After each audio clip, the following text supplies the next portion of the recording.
Morning! Location natin, Bolinao Falls 1. So, hauling. So, samahan nyo ako. Nakita natin yung mga dinaanan natin kanina. Ito na yung Harley Davidson Lowrider ST. So, anong nangyari? Parang tumama siya dun sa bato. So, yung oxygen sensor, tinamaan. So, tumagas yung langis. So, samahan nyo ako. Bababain natin saglit yung falls dito. Sayang naman yung punta natin. 3 minutes walk. Let's go!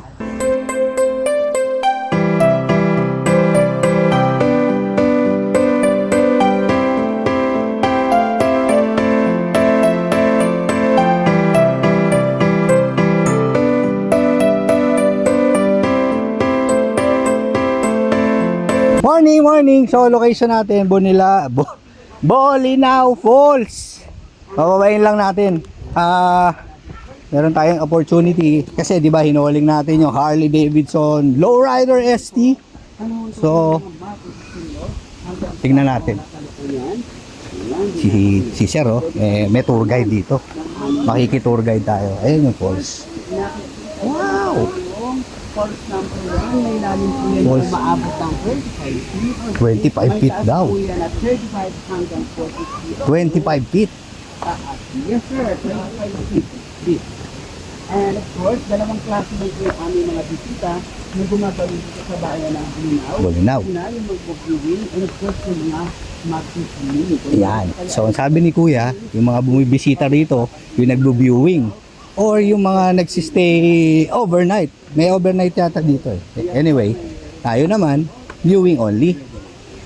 And Of course, mamaya-maya na, mababasa na natin yung nga pala, yung biyahe dito, ito yung mga dinaanan namin. Umalis kami ng mga 2:30 sa Cavite. kasi nga Parating kami mga, ano sa dumating? 10 o'clock, no? 2 to 10. So mga 7 oras, 7 to 7.5 hours. Kasama na dun yung, siyempre, yung aming stopover, konting ihi, ano yun. So, tuloy-tuloy naman. Pero siguro, yun lang talaga yung biyahe kasi hindi naman talaga maghahataw. Siyempre, saktong biyahe lang. So, ito na yung falls. Wow! The view. So, dito meron silang konting kayak. And then, ayan Cachoeira de Bolinao. Cachoeiras de Bolinao na ang ibig sabihin, falls sa Bolinao. Yan po ang salitang Portuguese o salitang Brazil. Kuya, bakit salitang Portuguese o Brazil? Ganun ba ang salita sa Pangasinan? Hindi Medyo po. merong wala naman. Pangasinense po, ang mismong may-ari po kasi nito, yun taga Brazil po kasi may lahi po siya. Okay. Ayan. Kaya dyan niya sinama yan. Ayan, dyan niya po siya. Kuya, bilang guide, may tanong lang ako para maklear ko lang din sa isip ko. Sige po. Ang mga taga Pangasinan, ayaw doon nilang tinatawag na Panggalatok. Yes! Ayan. So, Kailangan kuya, Pangasinense. okay, kaya ako nagtanong para to clear out, hindi po para bakit po? Ano pong rason?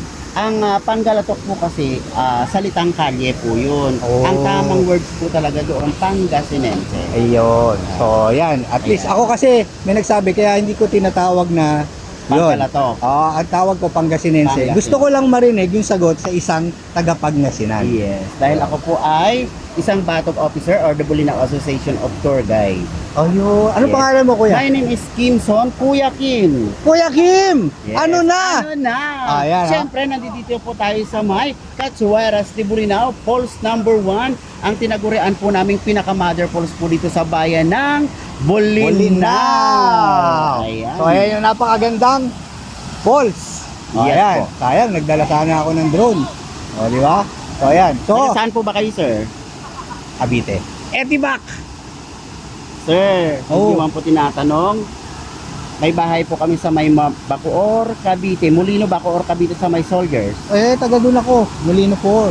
Doon pa ako nagja-jogging sa may Heavenly Peace. Ay, okay. O, di ba? Ano Kuya yung mundo? Kim! Talagang Kaya- na.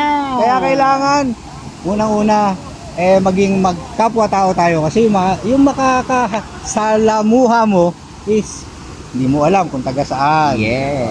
Respect begets respect. Yes. Diba? Pangasinense, huwag niyo pong tatawagin Panggalatok dahil sabi ni Kuya Kim, Kailangan tawagin Pangasinense, hindi po Panggalatok. Dahil- Pangasinense. salitang kalye. Yan, masakit yun. And pagka ganun. of course, pag nasa Bulinaw po tayo, may lingwahe po kaming binubulinaw na related sa salitang Sambales. Oh, ganun. Pero ako po na inyo nga nakakausap, isa po akong Ilocano at isa akong Ilonggo. May tatay is from here, native of Bulinaw. May nanay is from Negros, Kabangkalan. Kaya marunong po ako Ilonggo. Kibala ako maghambal sa Ilonggo. Ah! Nalaing nga kag Ilocano, natangken. Ayun, yan ang gusto kong matutunan, Ilocano. Yeah. Anyway, Kuya Kim, salamat sa iyo ha. Thank you so much. At pagka pupunta kayo dito, Kuya Kim! Ano na? Yeah. Bulinaw na. Yahoo! Bye-bye! Thank you so much.